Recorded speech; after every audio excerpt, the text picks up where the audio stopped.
5 historias de terror jugando a la Ouija. Nosotros los seres humanos tenemos la tendencia de ser seres extremadamente curiosos e impulsivos de cierta manera, tanto que a veces podemos llegar a jugar o experimentar con cosas que tal vez nunca debimos haber jugado o tal vez simplemente nunca debimos haber descubierto. En el video de hoy explicaremos algunos terroríficos casos de gente que ha jugado a la Ouija, cómo estos salieron afectados y perjudicados, y las terroríficas consecuencias de jugar y experimentar con cosas del más allá. Número 1. El terror de la marca de la mano. Hace muchos años, cuando era apenas una niña curiosa, me encontré en una velada oscura junto a mis amigos. La misteriosa Ouija se extendía ante nosotros, desplegando su promesa de comunicación con el más allá. Aunque mis amigos eran fervientes creyentes en los espíritus, yo era escéptica y bromeaba pidiendo a la tabla que realizara actos físicos, como tocar mi hombro. El tablero permanecía inmóvil, como si los espíritus se burlaran de mis dudas. Sin embargo, en medio de la risa y el escepticismo, algo terrible ocurrió. Un ardor punzante se apoderó de mi espalda, un dolor que me hizo retorcerme en agonía. Mis amigos se quedaron en silencio mientras miraban con horror lo que ocurría detrás de mí. Cuando finalmente logré apartar mi mano de la Ouija, me di la vuelta lentamente. El terror se apoderó de mí. 3 marcas profundas de manos enrojecidas e inflamadas se extendían a lo largo de mi espalda. Parecían huellas de manos humanas, pero nadie en la habitación las había dejado allí. Mis amigos retrocedieron, horrorizados, mientras las lágrimas me invadían los ojos. La sala se llenó de un silencio sepulcral, solo roto por mi gemido de dolor. No podía creer lo que veía, y mucho menos cómo había ocurrido. Aquello no era una simple coincidencia. La Ouija había desencadenado algo siniestro, algo que había dejado su huella en mi carne. Desde ese día, juré no volver a acercarme a una Ouija o involucrarme en juegos que desafiaban lo desconocido. Aquellas marcas en mi espalda se convirtieron en un recordatorio constante de que hay cosas que no deben ser perturbadas, secretos que es mejor dejar en paz.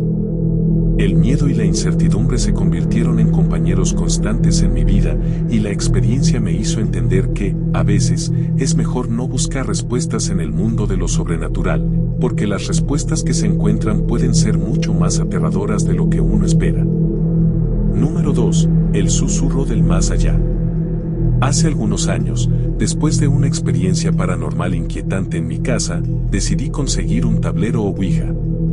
La actividad que había presenciado era inofensiva, pero mi curiosidad había sido despertada, y quería saber si podía comunicarme con lo que estaba más allá de nuestro mundo. No obstante, lo que desconocía en ese momento era que la comunicación con el otro lado podría ser mucho más siniestra de lo que había imaginado. Mi tablero Ouija llegó en un día soleado, pero su mera presencia ya parecía oscurecer la habitación. Durante los primeros meses, mantuve mi distancia, temeroso de lo que podría desencadenar. Pero finalmente, la curiosidad me venció.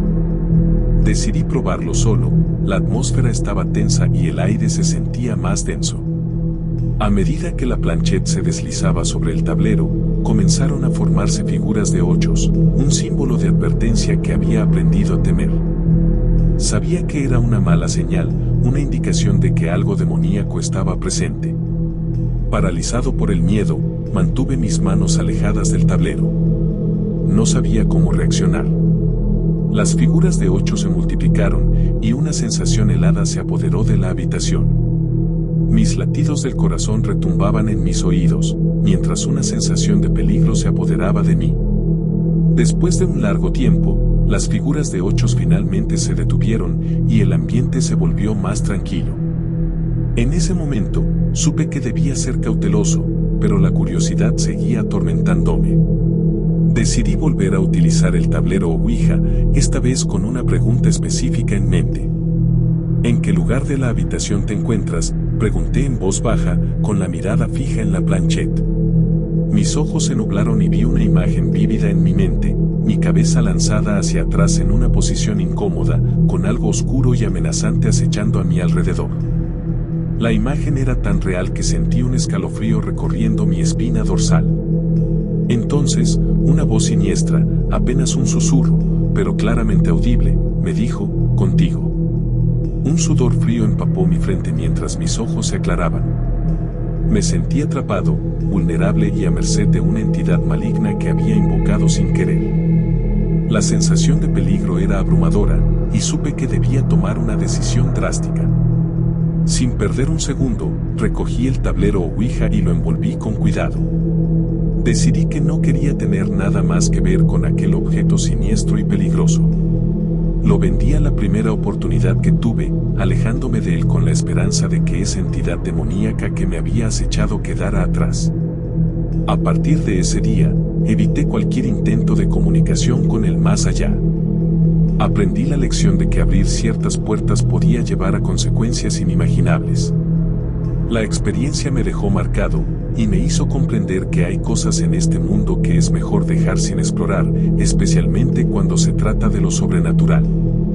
La advertencia se había hecho evidente: algunas entidades no tienen buenas intenciones y están dispuestas a cruzar la frontera entre los mundos para causar daño.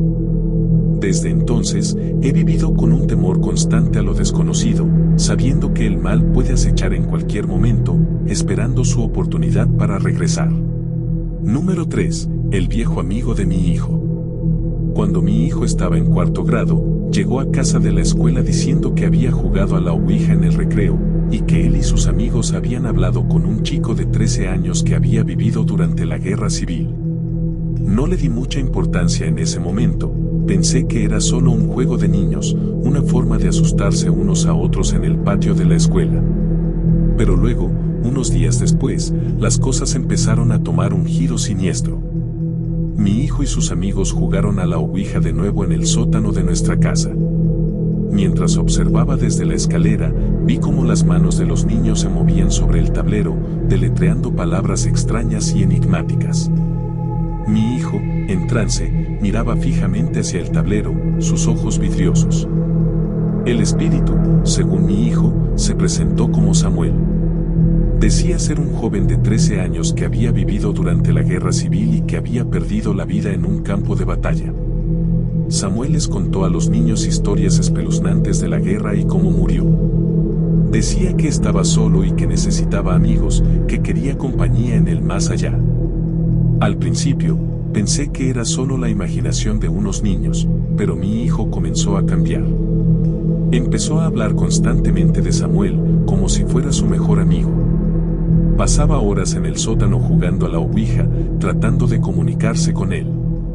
Me preocupaba profundamente. Su actitud se volvió cada vez más distante y enigmática, como si estuviera bajo la influencia de algo oscuro. Una noche, mientras yo estaba en la cama, escuché pasos en el pasillo. Me levanté para investigar y encontré a mi hijo de pie frente a la puerta del sótano, con los ojos en blanco y susurros ininteligibles. Estaba sosteniendo una vela encendida y el tablero de la Ouija.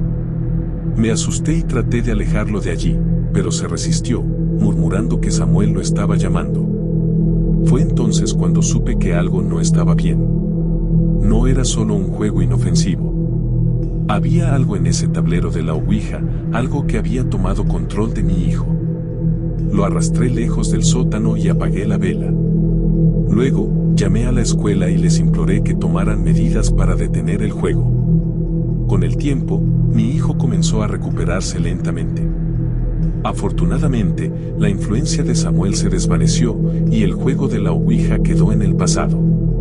Pero nunca pudimos explicar del todo lo que sucedió en ese sótano. Algo siniestro se apoderó de mi hijo y sus amigos, algo que había cruzado las fronteras de lo desconocido. Desde entonces, evitamos hablar de aquellos días oscuros. Pero a menudo, cuando miro el sótano de nuestra casa, siento un escalofrío recorriendo mi espalda, y me pregunto si Samuel todavía está allí, esperando su próxima oportunidad para reclamar a alguien más en su siniestra compañía.